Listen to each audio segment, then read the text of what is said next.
Yeah. I guess first of all, just wondering if you have any more clarity on the timeline with Berkay, and then just similar to that, you mentioned with him out, Andrew and Braxton might have to play more like a two big lineup. I don't think we've seen much of that this year. So what does that look like in practice? How they blend together? Yeah. First of all, quick update on Burke. He's actually made really good progress the last couple days. It was swollen, and it's already got a lot of color in it, which is a good thing. It's starting to bleed out. Swelling has gone down significantly in the last 48 hours. So he's been great. He will not play tomorrow. And then we'll reevaluate him from there. So we'll just call him day to day at this time.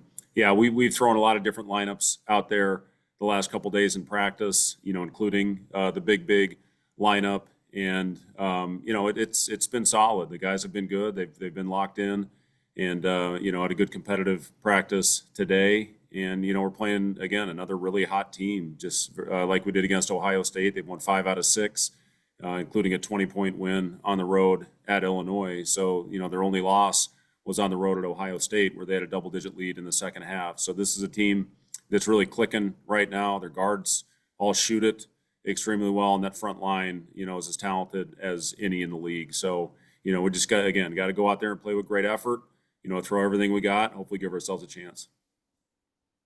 Steve Merrick. Yeah, Fred, specifically with Braxton, how have you seen him just handle his change of role, and what do you hope to see most from him on Thursday? Yeah, he's handled it great. He's handled it very professionally, and when he's been asked to go in there, I think he's given us good minutes. I thought he gave us, some a good stint in the game at Washington, and I thought he was really good in his 7 minutes that he played in the first half the other night against Ohio State. And he just, he had a couple great finishes. 1 foot finish, got the ball in the pocket, made a very decisive move where he got an and one and knocked down the free throws. So it was good to see that. And he's again, it's going to be, all those guys are going to have their hands full, and we're going to have to be ready. Kale right now offensively probably is our third five. He just knows everything so well. He knows the system. So we're going to have to play smaller lineups as well until we get Burke back on the floor. And Gavin, is a guy that's going to certainly have to be ready. Aaron played well the last time that we played against Maryland on the road. So, but yes, to answer your question, Braxton has handled it very well, and I thought he gave us really good minutes in the game the other day against Ohio State. Mike Snyder. And Fred, what's been the key to air quotes here, Freduary or February, the last couple of years for you guys, or 20 and 11 since a couple of years now in a row in February? I don't know what you just said, but the key for us is to go out and play with great effort. Obviously, you want to play your best basketball down the stretch. We've got 7 more regular season opportunities, and we've got a very tough schedule. This league, as you guys know, top to bottom, has as much parity as any in the country. So for us, I think the big reason we've played well lately is the effort and the edge that we have played with right out of the gate. And even that one game we didn't against Washington, that turnaround that we had, fighting through adversity and responding, to a tough situation, the guys handled that beautifully. So just the biggest thing for us the last couple of years in the month of February, I just our guys have figured some things out. Our offense has been better. We've been screening better. Our cutting has been better, and that stuff all pays off, especially when you're playing close games. Every possession matters. And, the scouting report, we've got good scout discipline right now. We've got scout victories on some things offensively that we put in, to try to go attack, against whatever defense we're playing against. This Maryland team, obviously, they're a little bit different than, teams we played. It's more, UCLA and Oregon, with their pressure, changing up defenses, so they're switching. That type of thing. But, what doesn't change is you have to play with great pace. Whatever the defense is, you have to shift it. You have to get that ball side to side. And you can't just get stagnant. I thought we had a little bit of that when Juwan got in foul trouble at the end of the first half against Ohio State. But other than that, I thought we were pretty darn good. Lauren. Hey Fred, I know we've talked about Bryce Williams a lot, but just all encompassing the last 2 seasons, where have you seen his growth the most for you guys heading into or into this year? Yeah, the biggest thing on that, Lauren, is I've been really proud of Bryce for whatever role we put him in. He has grown in that role. It started with putting him at the point a year ago, about halfway through the season when we made a change in the starting lineup. And I thought he was absolutely terrific, getting himself to the free throw line. He was one of the top guys in free throw attempt rate, especially that last half of the season a year ago, and that's carried over into this season. But we had to have somebody to take over the role of being the go-to guy late in games. Really, most of the time last year, we'd run something for Casey to get it going, or put Bryce, in a two-man action. But it was more, he was looking for Casey coming off action. This year we're running it for him, and he has handled that responsibility very well. So whatever position we put him in, whatever role, I think he's grown and thrived in whatever we put him in. Matt Frida? Yeah, Fred, you said 2 weeks ago before the Illinois game, you felt like your team hadn't been playing to their true identity with grit and toughness, grinding things out. So first of all, do you think that they've gotten back to that? And second of all, what do you think has been the biggest key to this little stretch here? Yeah, you hit it on the head. It's all the getting back to who we were earlier in the year. It's playing with more urgency, I guess you could say it, on the defensive end, playing with more of an edge, consistently for 40 minutes. We played good stretches of basketball even on that slide. We lost 4 close games and got it handed to us twice, but we found a way to win a close one against Illinois, and our guys, that was important to believe and give them confidence that they can close out a tight game against a really good opponent. I think a top 15 opponent at the time. So, and then you go on the road and you win a couple, and that breeds confidence. So, that's the biggest thing I've seen is just that, we're playing with the swagger again. We're playing with, with an intensity on the defensive end, which is why we were good early on in the season. So, I think overall consistency in this league, you have to have it for the majority of the game. And if you do, you're going to have a chance. And then it's about executing, in your late game package and your late game stuff. And our guys have done a phenomenal job of that, during this 4-game winning streak. Justin Frommer? Hey Fred, it's obviously going to be different without Berkay, but in that first matchup in College Park, you guys held Queen and Reese to a combined 11 points. Looking back on that, what did you do well in that matchup, and how much of that can be a blueprint in trying to replicate it tomorrow? Well, if you look at the game, Queen's coming off a 29-point, 15 rebound performance against Rutgers. I mean, it was as good a performance as I've seen of any player in the league. So, we've certainly got our hands full, with those two guys. Reese is a proven, player that's been in this league for a long time. So, this team's clicking, man. They are playing really, really good basketball. Those guards are shooting it at a really high level, and their role players coming in off the bench, play their roles to perfection. So, Kevin's got this team playing at a really, really high level right now.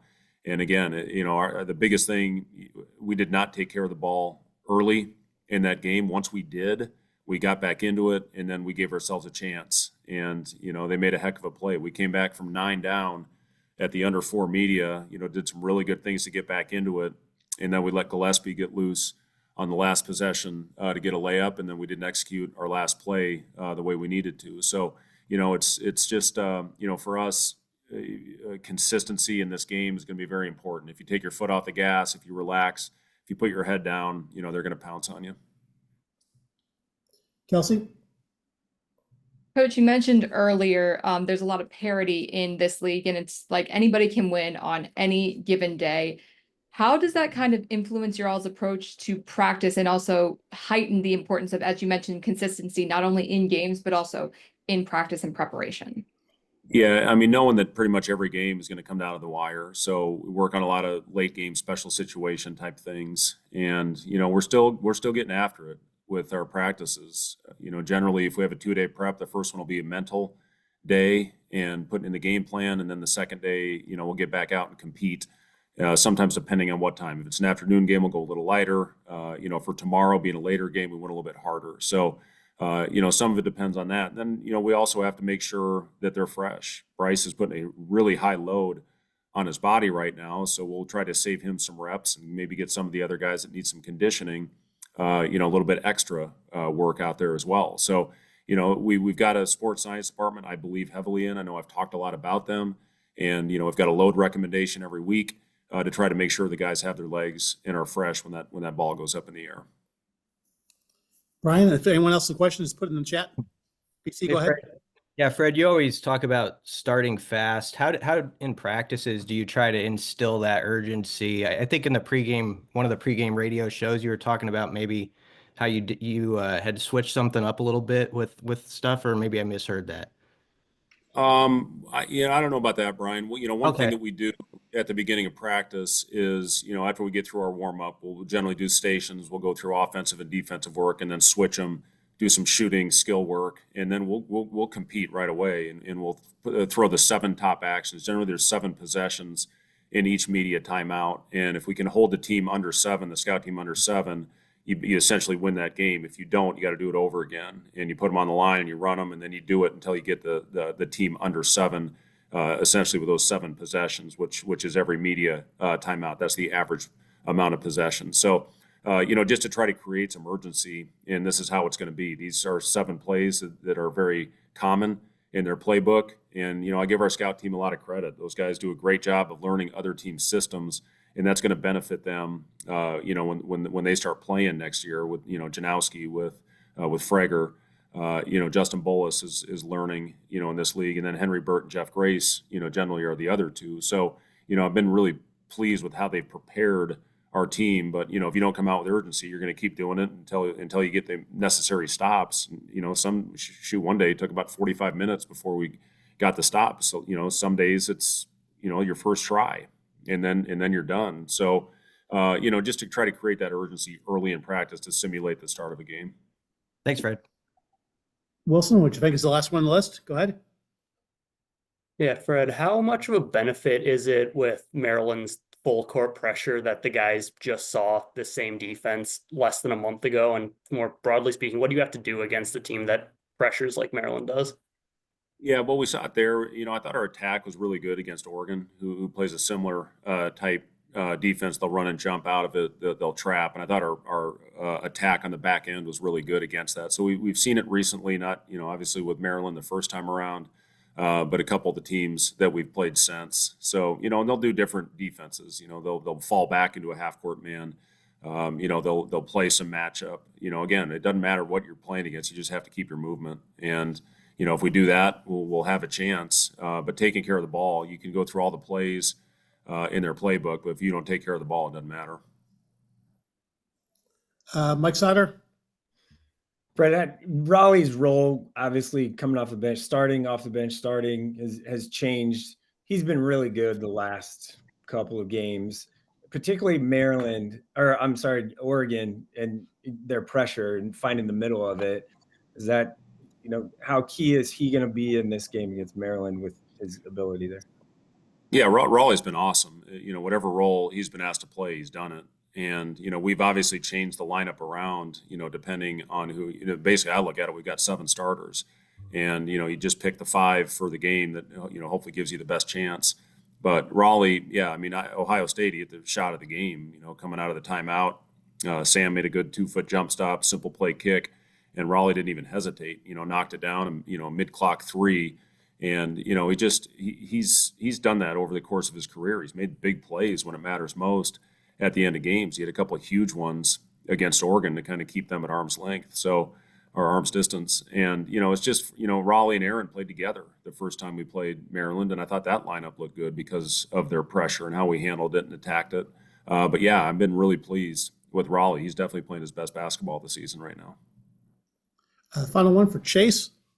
Hey, Fred, obviously weather kind of impacting practice and schedules today. Do you know if Maryland's having any trouble getting into Lincoln? And then also just how are you hoping the students and fan base kind of responds, even given the elements tomorrow night? Yeah, last I heard, they were in the air. They're going to practice in our arena, I think, start a little bit later on this afternoon. So, sounds like they may even have landed by now. It sounds like the snow is going to be over, if it isn't already. We just finished practice, so I'm not sure And, you know, hopefully everybody gets the roads cleared and we'll have another great crowd. I anticipate we will. And, you know, we certainly appreciate the great support that we've been getting, and it absolutely 100% makes a difference. Oh yeah, hey, one quick last thing, guys. Just, you know, a quick announcement with our staff. So Josiah Alec is going to be starting his pro career. He's signed a contract with the team in New Zealand. So really excited for Joe. He's fully healthy again, and he's done a great job for us with our staff, with his enthusiasm. Obviously, what he did to help us get to the tournament a year ago. So really excited. Just want to let everybody know that Josiah will start his career. He's going to leave, I believe, Saturday to go to New Zealand and start with his pro career. So we're really, really happy and really excited for Joe. Thanks, guys. Thank you, everyone.